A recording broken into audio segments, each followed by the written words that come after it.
Hello friends! Have you ever felt that an important task to which you devote all your time is considered useless by others? Hearing constant criticism can make many people give up on their charted course. At the same time, there are also those who are ready to spend as much as 24 years of their lives working tirelessly every day to achieve their goal. Today, I will tell you a story about an old man who showed the whole world that even one person can change the world. After many years of ridicule, he not only became a hero in the eyes of thousands of people, but was able to save a whole region from extinction. Today, we will be transported to Indonesia. It is in one of its forgotten villages that our hero lives. It so happened that the inhabitants of this region, like many of us, have given up on receiving help from their local authorities. As a result, over the past few decades, they have continued to immigrate to more developed areas. A 69-year-old pensioner named Sadiman, with the unusual nickname of Grandpa, now holds the title of the village's oldest inhabitant. He is one of the dwindling number of people who flatly refuse to leave his native land. He has his reasons for this. For many years, the activities of our hero did not command the respect of his fellow villagers, many of whom thought he was crazy. This was the case until one day, the locals became compelled to respect him.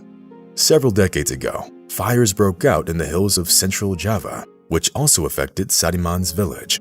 The fire not only burned down the settlements, but also destroyed the region's vegetation. As a result, all the rivers and lakes started becoming more shallow. Initially, the locals had to accept smaller harvests, which was the region's main source of income. However, the problem got worse every year due to a lack of vegetation. It took only a few years for the local river and several lakes to dry up completely. The panic was so great that less than a third of the population remained in the neighboring villages. As is often in this case, the authorities just shrugged their shoulders while the bankrupt farmers were forced to abandon their lands. A catastrophe of this magnitude made ecologists believe that the area was destined to become a desert. In the meantime, the government, despite its resources, was doing nothing. Only Sadiman remained optimistic. One day, the grandfather realized that no one was going to take action except him. Therefore, the man simply put on a ranger hat and a safari shirt, which later became his signature look, picked up a shovel, and headed to plant trees. As our hero said many years later, "I understood that talking wasn't going to lead us anywhere. You can talk forever, which is precisely what everyone else did. On the other hand, you can take action. Sooner or later, your actions will bear fruit." Of course, Sadiman understood that it was unlikely that anyone would support his undertakings, although he did make an effort to involve the local officials. However, he soon realized that he alone could change the situation. The then 45-year-old man began his difficult journey in 1997.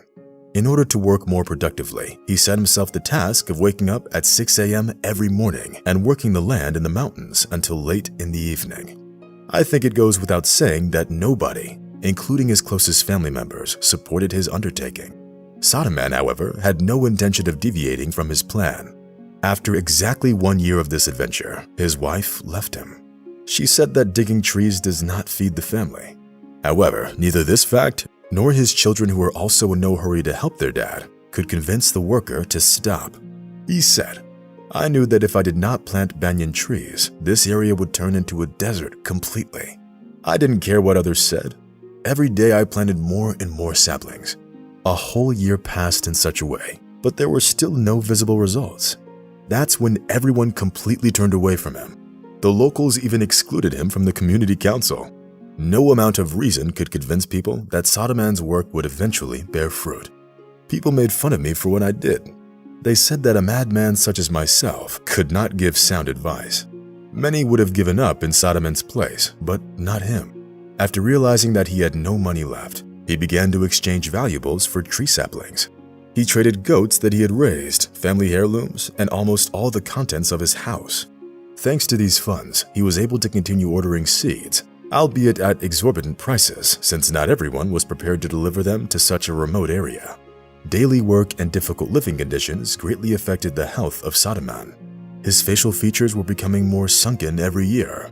He developed problems with his legs because of constantly going up the mountains. Instead of getting proper rest, Sadiman was forced to sleep on the concrete floor of his house and eat wheat that had gone bad long ago.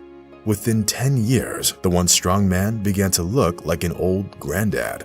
The letters he sent to the authorities requesting help continued to be ignored. It was as if they were not being delivered at all. The disappointed man continued to climb the mountains every day, even though he understood that had the authorities gotten involved, a whole forest could have already been growing there. Nevertheless, Java was becoming enriched by the saplings that took root. It was what motivated Sadaman to continue working. His work was slowed by strong mountain winds. Many times, the man had to return to areas that had already been planted to cover the trees with soil once again. Year after year, he continued to work alone, while his fellow villagers pretended not to notice him. Who knows how long Sadaman would have continued in such a way? It was only after 24 years that he finally saw the results of his many years of work. One day, after prolonged rains, the villagers noticed that the waters did not go away, but rather lingered in local lakes. Soon, the lakes started to fill up on their own, and the plantations around them came back to life. No one understood what was happening, but Sadaman was certain that the process of recovery had begun. This is not all that surprising. In all those years of work, Sadaman alone planted more than 12,000 ficuses and banyan trees. The area of Sadaman's forest continued 618 acres. As experts later commented, such an amount of vegetation made it possible to retain groundwater and prevent soil corrosion, which started the natural rejuvenation process. For the past 2 years, the Java farmers have been harvesting crops once again. What's more is that the new source of water allows their trees to bear fruit 2 or even 3 times a year. Only at that point did the villagers begin to look at the old man differently. They apologized for the many years of ridicule and mistrust. In order to cash in on the success of the hard worker, local authorities immediately flocked to Sadaman, telling reporters that nothing could have happened without their help. The modest man was unfazed by this. Everyone knows who the real hero of this story is. At the local community council meeting, he was even elected as the village leader. Sadaman continues to improve his park. He adds new trees such as clove and jackfruit, which he then trades and sells. Today, in place of the dry and half-dead hills, is a real green paradise. The local residents are pleased not only by the beauty, but also by the fact that it enabled new reservoirs to appear, which provide water to more than 10 villages. Do you know what is the most interesting thing about this story? When journalists asked Sadaman if he regretted dedicating his whole life to this, he replied, "I'm glad that the efforts of a 70-year-old man, whose life is already nearing its end due to poor health, provided a good future for generations to come.